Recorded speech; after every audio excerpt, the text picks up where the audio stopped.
As 2023 comes to a close, today I want to rank all 36 horror movies that I was able to see in 2023. I might not have been able to see all of them because that's an impossible task with the hundreds of movies that come out every single year, but I definitely covered at least all of the big releases, as well as some oddballs that we're going to talk about here in just a second. Let's get into it.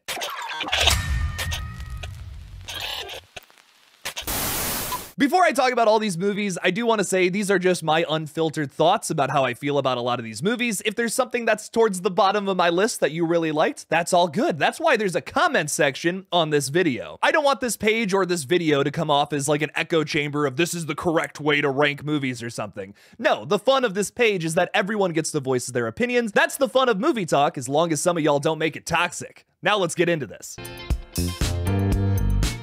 By far the worst horror movie of the year, Pet Sematary Bloodlines was one of the hardest movies I've ever had to watch. I'm convinced that writer-director Lindsay Anderson Beer asked ChatGPT to write a screenplay for a prequel to the 2019 remake, and this abomination is what it spat out. The dialogue is so unnatural, it's almost like watching two robots pretending to be humans and converse. There's a sequence where a guy falls down on the ground, looks up at a shirtless character, and says, "Oh shit! Why you sexy?" Nobody talks like that. There's this monologue where this girl is about to die and she's like, "Don't you remember how I used to cut off the crusts from your sandwiches and you would like that and you wish your mommy would do that just like I did?" Does that make any sense? No. This is either a very, very bad first draft of a script or ChatGPT wrote this. I'm convinced. I'm calling BS on this movie. I'm usually not this harsh on bad movies, but when I detect even the smallest hint of AI involvement with a brand new film like this, I'm gonna call it out. This was an abysmal piece of trash that I hope Paramount Plus takes off of their platform.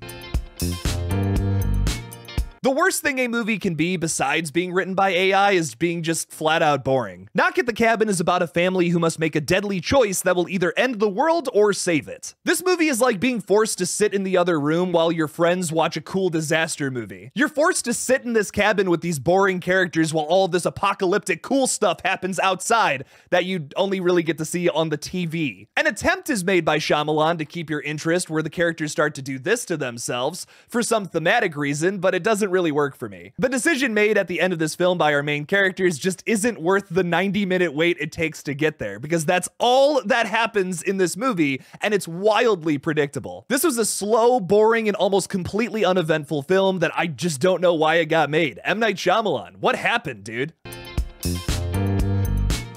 This film is a sad excuse at a continuation to a beloved classic. The Exorcist Believer has an intriguing start that immediately loses my attention once the girls are found in the woods. This is oddly a better setup for a movie about missing kids like Prisoners from 2013 rather than an Exorcist requel, which is the first clear indication that the writers didn't understand what made that 1973 original so powerful. They simply don't spend enough time with the little girl characters before they get all possessed, so you just don't really care when all the paranormal stuff starts to happen. The original film is so effective because you get to see Chris and Reagan interact with each other before anything paranormal even happens. Then it's this slow build into chaos as you watch this previously super nice little girl turn into a little monster. This movie skips over that entire slow build to just get to the scary part, which makes me think that David Gordon Green watched this movie and said, "Wow, that was slow," and totally missed the point. This results in an ineffective film that features random demon fog, a disrespectful portrayal of a fan favorite character, and a Star Wars Episode 7 doubling of something menacing. Instead of a moon-shaped Death Star, we have a planet destroyer in Episode 7. Instead of one possessed little girl, we have two possessed little girls. And according to the trailer, only one can die. Can you guess which one it will be? Will it be the daughter of the main character, or the daughter of the objectively shitty side characters?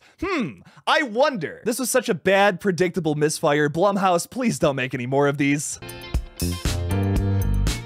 The film Scary Movie from 2000 is absolutely a classic. There's no denying that, but I just don't think it's really my type of humor. It's a product of its time and really doesn't need to be revisited, just like The Exorcist or even The Blair Witch Project. Those movies are frozen in time because they were the first to do what they ended up doing. Just like how Scary Movie is kind of one of the first big popular parody movies. I mean, sure, you have Student Bodies from the 80s, which is basically the prototype for Scary Movie, but Scary Movie is the one everyone knows. What's up? I enjoyed the first Scary Movie because I grew up with it, and I I thought it was funny back then, but now as an adult, I really can only laugh at this kind of humor after a few joints, maybe a few beers, and like a couple of buddies on a Saturday afternoon. The Blackening feels like it's trying so hard to bring that style of humor back when maybe the common zeitgeist just isn't interested in that anymore. I want comedies to come back just as much as the next guy, but this style of humor is just so outdated to me. I just can't praise a movie that I can't watch alone by myself on a rainy Thursday afternoon in my living room. Parody movies just really aren't my style, but I know there's a lot of people that really dig this film because it's so niche. Just like how Halloween Ends copied and pasted the Christine script into Haddonfield, Bad Things is essentially a worse attempt at the Shining script. I think the writer of this film had a bad case of being too inspired by one of the most iconic horror films of all time and thought nobody would notice the similarities. The same advice that I would give to David Gordon Green: if you have to ask John Carpenter, is this too Christine, you probably already know the answer. When I heard that they were taking just a single chapter out of the original Dracula novel and forming that into a whole movie, I was super hyped to check out this seemingly ambitious film. It comes from director Andre Øvredal, who helmed 2019's Scary Stories to Tell in the Dark, and features a damn near excellent cast of Corey Hawkins, David Dastmalchian, and the super underrated Javier Botet as the creature. I couldn't help but have high expectations going into this, but those were slowly crushed by this messy and obnoxiously long movie. I'm all about long movies, but you gotta have a reason for your story to be stretched out that long. I mean, for God's sake, we don't even get exposition on our main character until the third act. Why are we getting the backstory and the most important facet to our main character right before the climax? That is paced so poorly. Don't get me wrong, it is good character work and Corey Hawkins tries his best to deliver here, but it makes no sense to give us that bit of information right before the final fight. The CGI looks pretty rushed in this movie, and it's a shame that they even use that in the first place when you're working with Javier Botet, like one of the best creature actors ever. If you've ever seen Wreck, he's fantastic in that. My man was just collecting a paycheck instead of giving a viable creature performance, and that's because they opted to use CGI more than practical for some reason. I heard that there were some production issues on this one. It took a long time for them to make this movie. It unfortunately shows. This was maybe the most disappointing release for me all year. I had some really high expectations for this one. I thought it was going to be a top 10, but it just was not. Loosely based on the Stephen King short story of the same name, The Boogeyman is a perfectly average paranormal horror flick that is the definition of I've seen this before with every single scene. This does everything you've already seen Insidious or the Conjuring franchise do and adds no seasoning, just the proverbial salt and pepper. That part of it honestly doesn't bug me as much as the fact that they just recycled the creature from another Beck and Woods project for this movie. I mean, this is literally The Quiet Place Alien, but in a Conjuring flick. Sophie Thatcher is a pretty good lead, but David Dastmalchian is absolutely wasted yet again in both this movie and The Last Voyage of the Demeter, which absolutely sucks, man. He's a great actor. He's Polka Dot Man, for Christ's sake. It's a bland, generic movie that I just don't plan on revisiting anytime soon. All right, I know what you're thinking. This one's way too high up. Or maybe you've completely forgot about this movie. But anyways, let's talk about Blood and Honey. This film got absolutely annihilated when it was released in theaters, but I think it has a certain charm about it that is oddly endearing to me. It's the first movie on this list that's intentionally bad, so I can't knock it for its sophomoric story structure, terrible performances, or lazy kills. Pooh Bear genuinely made me laugh a few times with his unnatural head movements, or the fact that he can just summon a CGI swarm of bees to attack and kill people. That scene had me in stitches, man. I was cracking up over that. I also kind of love that this is a big middle finger to the Disney Corporation, which is a monopoly at this point, and Apple's about to buy them out, being a bigger monopoly. That was, of course, due to the fact that the copyright for the original Winnie the Pooh fell into the public domain. Love it or hate it, get used to movies like this because we're gonna get a bunch next year, including Bambi: The Reckoning, which is my favorite one so far, probably. It's a grassroots effort which I appreciate that feels like a boot smearing shit in Mickey Mouse's face. For that, I kind of love this one, even if it is conventionally awful. My buddy Jack described this one perfectly. Totally Killer is almost like if the Disney Channel made a slasher movie. For some reason. The humor and the kills might only get a reaction out of children, but I still had a fun time with this one. There's some shockingly clever design details, like the killer's mask being a strange clue for who's under there, and the 80s commentary is on point. I just hate the dialogue from the main character. She keeps making Marty McFly, "You're not my mother," kind of jokes like that's still funny in 2023. The repetition of the word mamacita, which actually pains me to say because I heard it so many times in this movie, makes me want to rip my ears off. The mean girl girls, especially Liana Liberato, were my favorite part of this movie, they actually got a laugh out of me a few times. The kills are embarrassingly bad for a slasher movie too. There's one instance where the killer, who clearly does not have a knife in his hand, goes like this up to a news reporter, and then the guy just goes, and falls over and pretends to die. Say what you want about Winnie the Pooh, Blood and Honey, but the kills in that film are leagues better than Totally Killer, dude. I like when movies make me think, but Totally Killer just made me think about wanting to watch The Final Girls, a movie that this film is clearly ripping off. I have to hand it to the 9th entry in the Conjuring universe. This wasn't as bad as I thought it was going to be. That's most likely due to the incredible talent that is Akela Cooper that was writing the script for this one. The Nun 2 is a rare sequel that slightly surpasses its predecessor. The Europe-trotting plotline countered with a slow boil back in France really works for me until this one turns into a Marvel movie. Valak has superpowers that we've never seen her use before, especially not in The Conjuring 2 that takes place after this movie. And they also defeat Valak in a similar way from the last movie, where Sister Irene blesses a bunch of church wine and then they flood the entity with it. It's basically just an evolution of what happened in the previous movie, and we've learned that Sister Irene only has one trick up her sleeve. Jonas Bloquet is once again my favorite character here. Even though his character is a bit predictable because we know his ultimate fate from the first Conjuring, it's still pretty cool to see him in this one.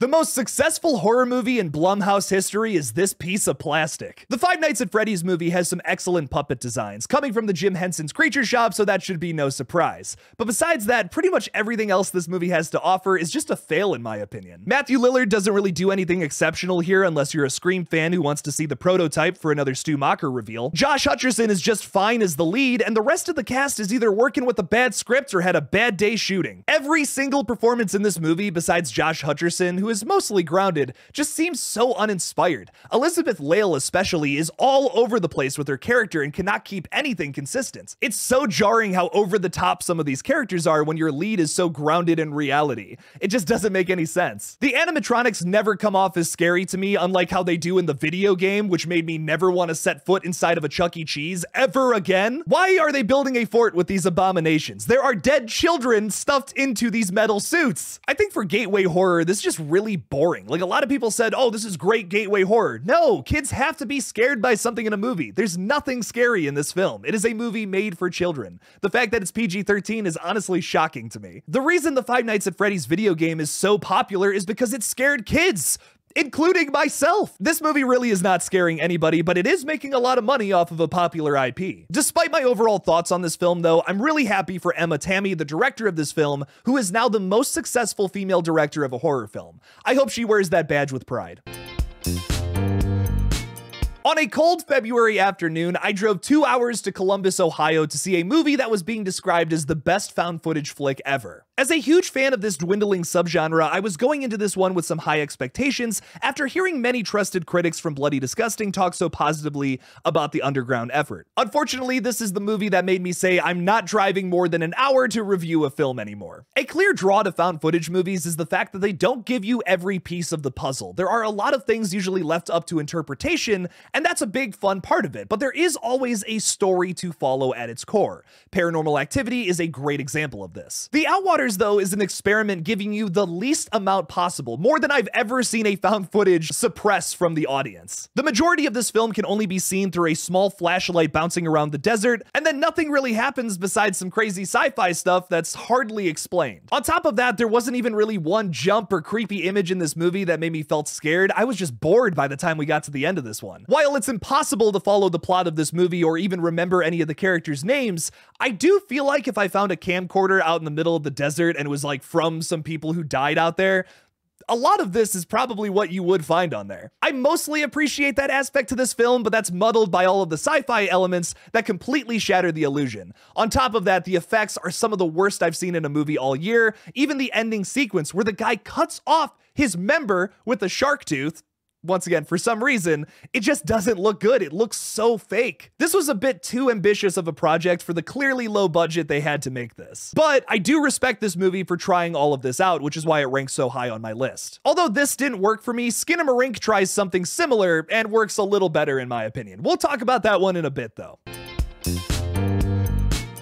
I know my Scream fans out there really liked this movie, but I think it might be the most overhyped film of the entire year. Peacock's Sick is a movie that a lot of people told me was so good, and I was vastly frustrated and disappointed with. Although I'm a fan of director John Hyam's 2020 effort Alone, this movie was a major step down. The main character Parker is the spitting image of some of the anti-maskers that made my life a living hell when I worked at Chipotle in 2021. And then for some reason, this movie wants you to root for her.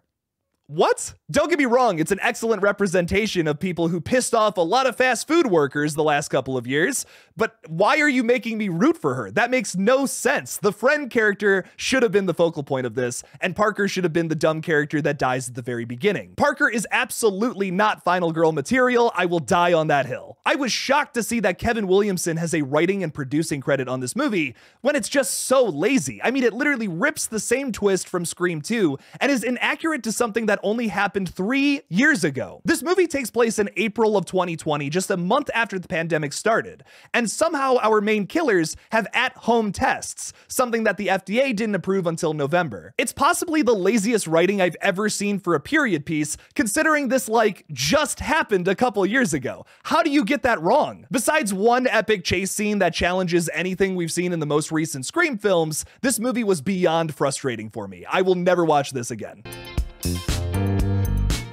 I was a little surprised by this year's other exorcism-focused horror film. As a lot of us know, there have been countless possession or exorcism films that have come out in the wake of 1973's The Exorcist. Mostly all of them pale in comparison to that original movie, but I would say The Pope's Exorcist is one to be considered. Russell Crowe delivers an entertaining, if not a tad unintentionally goofy performance as our lead character, Father Gabriel Amorth. While the plot of this movie is not much to write home about, like I said, Exorcist ripoff, I will say this movie is totally a must-watch because of Russell Crowe's performance. One of the most unintentionally funny sequences I've seen in a movie all year was Russell Crowe driving on a moped from Rome to the Spanish countryside. I can barely remember the plot of this movie because it was so generic, but that one sequence made this one stand out in my mind so much. Just like The Nun 2, it kind of turns into a Marvel movie at the end where all these demons covered in blood and lava and shit are attacking our main characters. It's whatever, it's totally mindless, but it's kind of fun. It's basically The Fast and Furious meets The Exorcist, and with family, anything is possible. Vin Diesel taught me that. Also, the books are good! If you know, you know. Director Bishal Duda's first feature is a bit underwhelming with the scares, but I found It Lives Inside to be a sleeper hit. The commentary is sharp, the characters are well written, and the creature design had me creaming my pants. Sure, the plot structure is predictable, but that creature at the end was awesome. The entire fight, chase, third act, whatever you want to call right at the end of this movie, totally saved it for me. I thought that was sick. It's not a perfect movie by any means. Like I said, the scares really don't deliver, but the cast does an excellent job, and I think this kid's got a bright future ahead of him. I'm very excited to see what he does with his next movie. While Insidious: The Red Door is definitely, without a doubt in my mind, my least favorite Insidious flick, it still carries the spirit of the franchise with it. The jump scares are serviceable and got me the first time around. The character work isn't perfect, but I blame that more so on Scott Teem's lethargic writing rather than Patrick Wilson's inexperience as a director. I really hate to single out one person for why a movie is bad, considering that hundreds of people worked on this one, but dude, Scott Teem's writing is just not for me. His Firestarter movie from last year was just so bad, and I'm convinced that he was the one to come up with Evil Dies Tonight in Halloween Kills. Patrick Wilson tries his best to breathe some life into Josh Lambert, but really only shines in a few moments with his kid, Ty Simpkins, who's also pretty good, but I just found Dalton's portrayal to be a little too dark and moody, even though yes, it does make sense. The biggest standout of this film, though, is Sinclair Daniel as Chris Winslow, who's one of my favorite side characters in this entire franchise. She killed it. It makes sense for Dalton to be the focal point of this movie, but it's just such a big juxtaposition from Lin Shaye's energy that she brought to the character in the previous 2 installments. I really missed that here. I would do anything to go back in time and beg on my hands and knees before Leigh Whannell and say, please, dude, please just write the script for Insidious 5. I will do anything. But it was cool to see him in the producer's chair and also have a little cameo as Specs and Tucker. I lied. The worst thing about this movie is the fact that we defeat the lipstick demon with black paint. Insert that soundbite from the pitch meeting videos of, actually, it's gonna be super easy, barely an inconvenience. I have never rolled my eyes harder at a third act solution in my life. What? Painting over the door? Get out of here. Horror comedies are very hit or miss for me. When they're too comedic, they just don't work for me. I want to see horror, man. You promised horror. If there's nothing scary about your movie, I'm going to be disappointed. Renfield, thankfully, has some pretty nasty kills that make up for that. The comedy side is strong on this one too, with the two Nicks in the lead roles, if that's Nick Cage and Nicholas Hoult, absolutely killing it. Nicholas Hoult is much more this like dour Squidward-like character, where Nicolas Cage is the ridiculous over-the-top SpongeBob. That's a really weird way to describe Renfield and Dracula's relationship, but you get the point. Some other big standouts from this movie is Ben Schwartz from Parks and Rec, who I absolutely love seeing in more movies. Put this guy in more stuff, he's great. And the super underrated Jenna Cannell from the first Terrifier is in this flick as well. She kills it. I got to meet Jenna back in March, and I just think she is so talented and witty. Seriously, put her in more movies too. The editing is a little clunky and the plot gets a bit messy towards the third act, but I still had a really good time with this one, and it was so cool to see Nicolas Cage playing this over-the-top Dracula. It almost feels like a requel to Vampire's Kiss, so I'm here for it. I'm usually disappointed by Shudder Originals, but this year actually had a lot to offer on that platform. While Night of the Hunted can get a little preachy at times, it's still a really fun thriller that takes place almost entirely at this creepy gas station. Camille Rowe is an excellent lead that this movie depends on to work, so I'm thankful her performance stands up to the test. While most of the movie is effectively scary, some of the phone calls can get a bit too in your face with the commentary. Listen, y'all struck oil with this movie. You don't have to over-explain where your killer lies on the political spectrum. He's got a military background and he's using a sniper rifle to try to kill this main girl. Come on, we got it already. While I appreciate this movie for fleshing out its killer, it's just a little too preachy in my opinion, and tries to shove its message down your throat just a little too much. It's nothing as egregious as the second Black Christmas remake, but it's just a little much at times. I recommend it for fans of thrillers or the Don't Breathe franchise.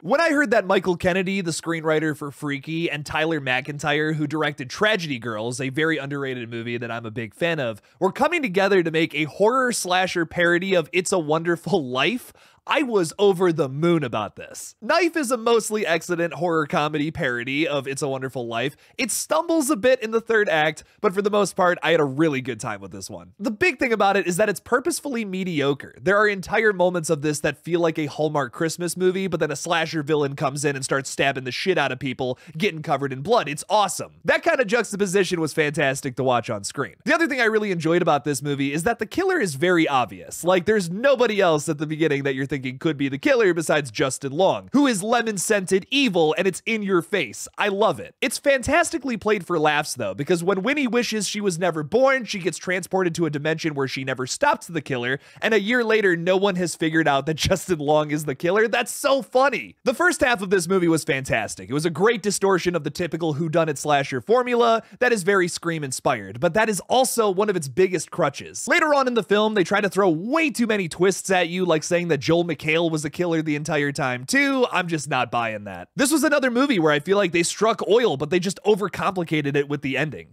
The other thing about the third act is it's just way too easy for our characters to overcome. Bernie and Winnie kind of just push Justin Long down and the townsfolk eat him like they're zombies. That never got explained beforehand. The first two acts are so strong, but the moment that Joel McHale gets revealed as like a second killer or whatever, this movie just totally loses me. But I loved the front half of it a lot. Michael Kennedy is a very gifted writer, but he just really wants to make everything he writes scream, and that's a big problem, because this movie started off so great, it felt so inventive and original, but then he just couldn't kill his darlings. He had to get another twist in there, even though this didn't need that. I hope that comes off as constructive criticism though, because I really do love a lot of Michael Kennedy's writing, and I look forward to whatever his next project is. Same with Tyler McIntyre, who I also think is a great director. I really enjoyed this film. Maybe not my favorite from the year, but I had a good time with it for sure. 2023 had a lot of great horror comedies. Cocaine Bear is one of them. Featuring an excellent cast of Kerry Russell, Jesse Tyler Ferguson, Alden Ehrenreich, and the late Ray Liotta, Cocaine Bear is as exciting as the film's title would suggest. It oddly answers the question of, what if those sci-fi original movies had like a lot more money to play around with? Well, they would actually be good, I guess. This oddly marks the second 2023 horror film that is based on a bear, which I think is really fun. And the Cocaine Bear herself isn't even the main attraction. I think the comedic cast is easily the best part of this whole thing. I mean, sure, the CGI is not the worst I've ever seen by a long shot. A lot of the digital kills actually look pretty good. But O'Shea Jackson Jr. and Alden Ehrenreich's buddy comedy subplot that's happening within this is so funny from start to finish. My favorite retail-themed comedian Scott Cease also makes a little cameo appearance in this, where he gets ripped apart by the cocaine bear. That's pretty cool. And both of the child actors in this movie, Christian Convery and Brooklyn Prince, do an excellent job. They have a bright future ahead of them. 2023 was filled with a lot of weird movies, but this was one of the good ones. I really enjoyed Cocaine Bear. It's just a fun little horror comedy, not one I would watch too many more times again, but it was solid for what it is. Surprisingly, kind of a good watch with the whole family if you guys can take some gore. No other film this year made my soul fall out of my butthole like Skinamarink did. Where The Outwaters failed to hold my attention by sharing so little of what was actually happening on screen, Skinamarink succeeds. This is absolutely not a movie for everybody. For instance, the first 15 minutes of this is mostly shots of the carpet and ceiling of director Kyle Edward Ball's childhood home. But it's much more of an audio drama. If you listen, you can hear what's actually happening, and the point of not showing you anything is because when they do finally show you what's going on, it's freaky as hell. There are a few minimalist visuals in this that scared the hell out of me. The little girl having skin covering her mouth and eyes kind of reminded me of that scene in The Matrix. That was fantastic. But the absolute best part of this movie is the ending shot where you finally get to see the entity that has trapped these children within their house, taking out the doors and the windows. That is so creepy and eerie. Like, yes, the jump scares got me big time, but that last shot, soul out of my asshole. Remember how we were talking about that before? There you go. The best way I can describe this film is a nightmare simulation. You can just feel a bad presence and aura about this film that makes you feel so uncomfortable. It's best enjoyed in a room by yourself with the lights turned off. I will admit, on second watch, this one was a little painful to get through because it's so slow, but if you were to speed it up, it just turns into a Conjuring flick. This movie is only good and so significant because it takes so long to get to the scares, which is why, again, I don't think it's for everybody. It's very experimental. One thing is for sure, though, I'll never look at Legos the same way again. No One Will Save You is an ambiguous, near dialogue-free thriller about aliens that kind of blew my mind. I really enjoyed this one. Brian Duffield delivers in his love letter to alien classics while simultaneously creating something refreshing. The suspense is some of the best I've seen in a horror movie all year, while also utilizing some fun sci-fi elements, which not a lot of movies did this year. Bryn is an excellent character too that doesn't feel generic. Like, there's so many like final girls or focal point characters where it's like, okay, I've seen this in this movie or that movie, but Bryn is a personality about her, even though we barely hear her talk. The design of the alien is nothing new by any means, but it is really scary when it's on screen. There are moments in this film, especially at the beginning, where the no dialogue gimmick feels unnatural, but for the most part, it works for me. Besides this year's Cobweb, this takes the silver medal home for most underrated horror flick. The sixth entry in the VHS franchise, VHS 85, was a bit disappointing to me at first, but really picks up in the back half. I actually paused and stopped this movie after the first 3 segments and called my buddy, and I'm like, dude, I love this franchise, but I'm just not crazy about this movie. These shorts are just not doing it for me like the last 2 films really did. I keep doing this to myself, though, where I stop a movie right when it gets good, because I mean, the moment I hit play is when that movie picks up. The first half of Mike P. Nelson's segment is purposefully underwhelming because the back half of it makes it so worthwhile, baby. When you cut to the other side of the story, it makes it so much more interesting. It's like, whoa, this is maybe one of my favorite segments, if not my favorite segment from VHS 85. A lot of people are praising Scott Derrickson's segment, which I did really like it, but it's basically just his original take on the Black Phone, so that's a little weird to me. Like, he literally just made that movie last year. It kind of just feels like he's playing the hits with this one. I still enjoyed it, though. It's a good segment. And then David Bruckner's wraparound is maybe one of my favorites from the entire VHS franchise. So gross and so goofy. I look forward to the 7th installment coming out next year that will apparently take this franchise to space for the first time. Please keep making more of these fun anthology flicks. Hail Ratma.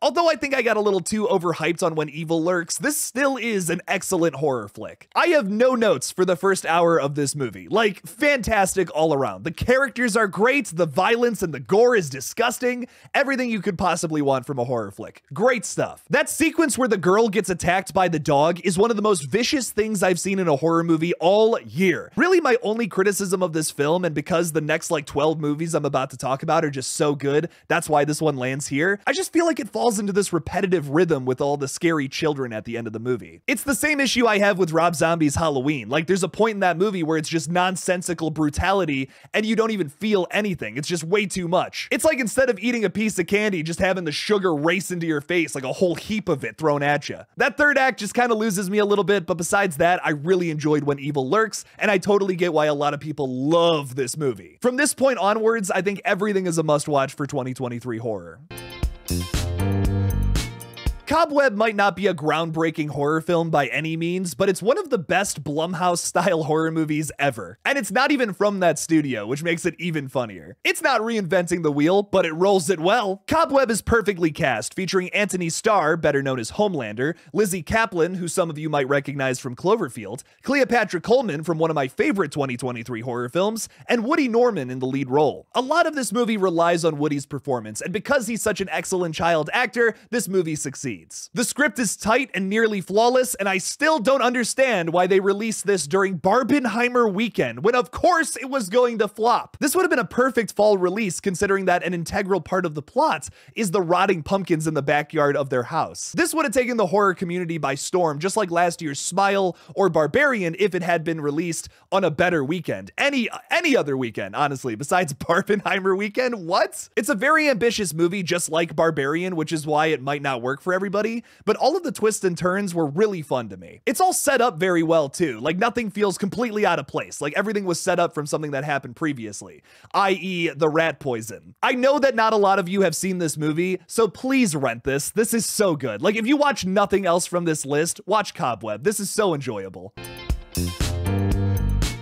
I think out of every movie that's on this list, Beau is Afraid is easily the most impressive, but it also kind of exists outside the realm of film criticism. Beau is Afraid isn't even a movie, it's just Ari Aster having a panic attack for $35 million. The same guy that scared the hell out of us in the 2010s with Hereditary and Midsommar has followed that up with Beau is Afraid, a movie that will fill you with anxiety more than any other film that has ever been made. Many people have called this a flop because it didn't make anywhere near what its budget was, but for me it's a massive win for artistic expression. I'd rather see 200 more Beau is Afraids from different directors than another rinse and repeat Marvel movie where you get exactly what you expect every single time. I don't even know what plot points to bring up about this, if it's the naked guy covered in blood with a switchblade that stabs the crap out of Joaquin Phoenix at one point, or the fact that some teenage girls try to cancel him for literally doing nothing. Oh, and then she decides to drink paint and like do this to herself just because she's mad at the guy. This movie filled me with so much anxiety, it ruined my day, and I imagine that Ari Aster takes that as a compliment. Because of how bizarre this film is and how many big stars are in this, like Parker Posey, Joaquin Phoenix, the list goes on,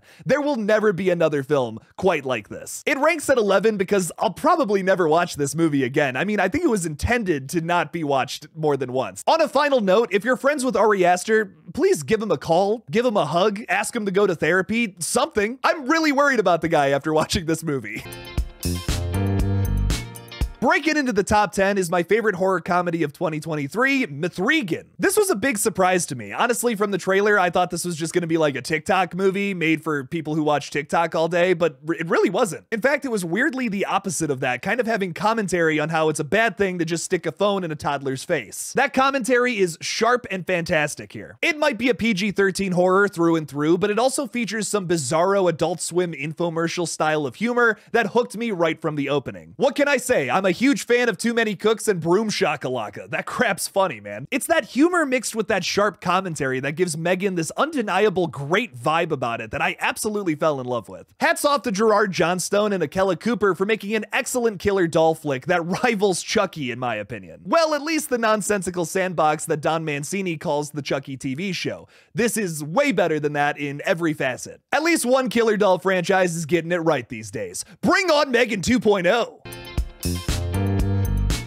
Stuart Gordon's Reanimator is one of my all-time favorite horror flicks, and Laura Moss's Birth Rebirth answers the question of what if the two leads in that film were women? Now, I know some people are going to be apt to go to their keyboards and just type woke in the comment section, but give this movie a chance. The relationship between our two characters is similar to Dan and Herbert's from Reanimator, but the differences come in the minutia of this film that makes it something absolutely worth your time. Both Maureen Ireland and Judy Reyes give excellent performances, which is what makes this entire movie for me, on top of of all of the gross and nasty shit we get to see throughout this one. Don't get me wrong, Judy playing the Bruce Abbott character was really good, but Marin Ireland playing this disgusting doctor character was like a 10 out of 10, one of my favorite performances in a horror movie all year. We're pretty much introduced to Dr. Rose Casper when she goes to the bar after a long day of work. She takes a strange man to the bathroom after berating him about his health, jerks the guy off, takes his semen, and impregnates herself in order to harvest stem cells. What? You know how I was saying a minute ago how this movie answers questions about what if the leads from Reanimator were women? This is one of the craziest answers to that question. Because you know Dr. Herbert West would do that shit if he had a womb. I hear that the movie Suitable Flesh is also a great love letter to Stuart Gordon movies. I unfortunately was unable to watch it before making this video, but I will fix that soon, my friends. All right, I'm just going to be completely real. I have talked about this movie to death, so I'm not going to spend too much time on it. But Scream 6, I really enjoyed it. It makes my top 10. Is it the best Scream movie? No. Some people would even say it's the absolute worst. But I think it's the only sequel in the entire franchise that challenges the formula of the original, which I really appreciate about it. Not everything works, like having 3 killers at the end. I think it's just spread a little too thin in that third act, but a lot of the experimentation does. The opening scene, for instance, is one of my favorite openings to any Scream film. Revealing a Ghostface killer in the first like 5 minutes like that was freaking sweet. It's almost like I did a whole fan film about that or something 3 months before this one released. I don't know. Although at first I really enjoyed seeing 3 Ghostface killers get revealed at the end of this one, I find it to be a little Byzantine now. It really spreads this third act thin and you don't get to focus on all of the characters for as much time as you would like, which is probably why the 2 killer model is better, but I appreciate the experimentation. I'm just glad one of the Scream films decided to break the formula and give us something surprising for the most part,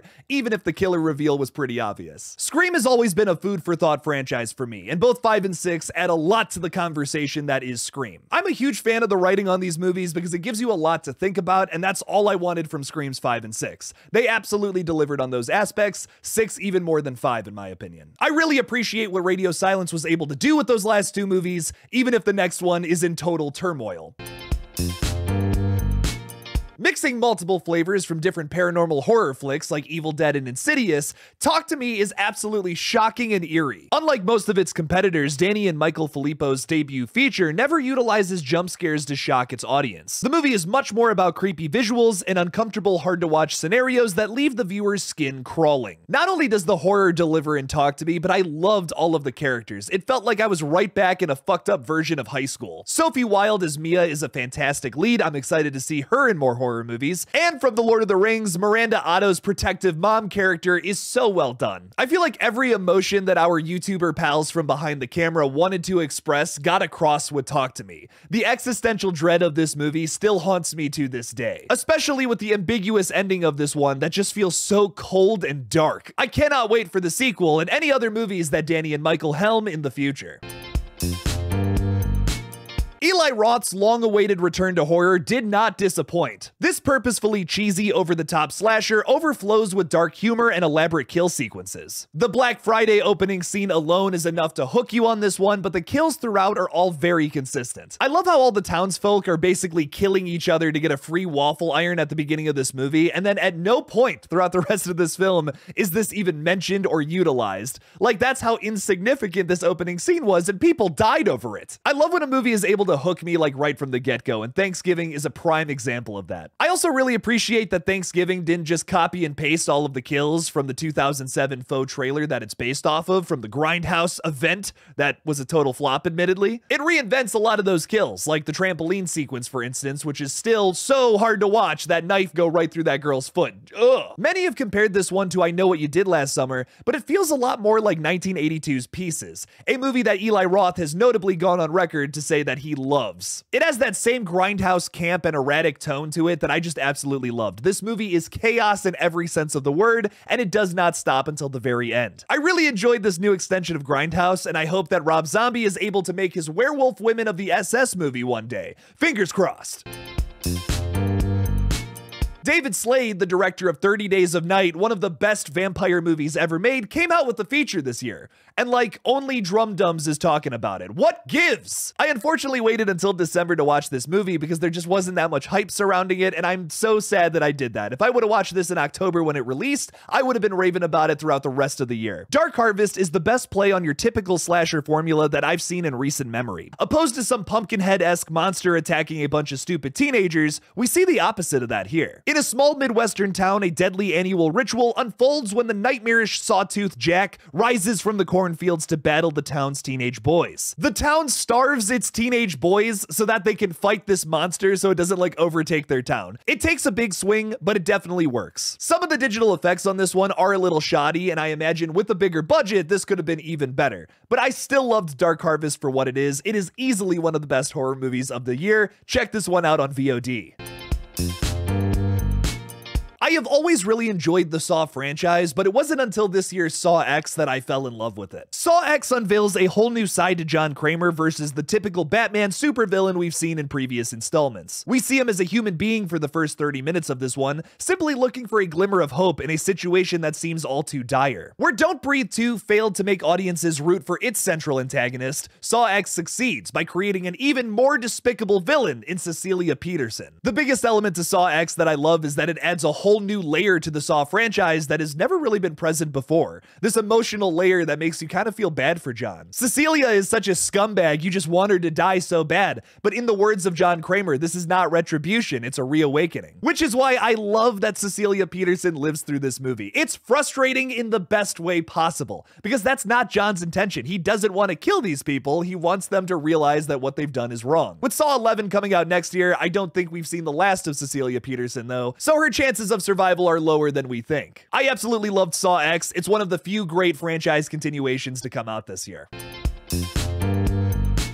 Taking the bronze medal on this list and being the best franchise continuation all year in my opinion is Evil Dead Rise. I'm admittedly a little biased with this movie because I got to see it over a month early and Bruce Campbell himself presented it to us at Horror Hound. After multiple rewatches though, this one holds up to the rest of the franchise. It is a fantastic movie. I absolutely loved Lee Cronin's first outing, The Hole in the Ground, and I think he tops himself here making this love letter to Evil Dead 2. It's my personal belief that the Evil Dead franchise is the gold standard when it comes to creating a horror franchise, because every single entry offers something completely different to the table and does it perfectly in all 5 entries. Army of Darkness, for instance, is a horror comedy, where the first Evil Dead is just a straight up horror show. I think my all-time favorite Deadite is the Maggot Mommy here, portrayed by Alyssa Sutherland, who is not only great as the monster she becomes, but also as the struggling mother that we're introduced to. Lily Sullivan and Nell Fisher are also big standouts here, playing the protagonist roles really well. And I think I would be failing as a dude on the internet who talks about movies if I didn't mention the fact that Beth chainsaws the abomination of all of the Deadites who kind of just like coagulate together into this one gigantic Lovecraftian monster of flesh. She just pushes that thing with a chainsaw right into a wood chipper. Fargo, eat your heart out. With how much good content has come from the Evil Dead franchise,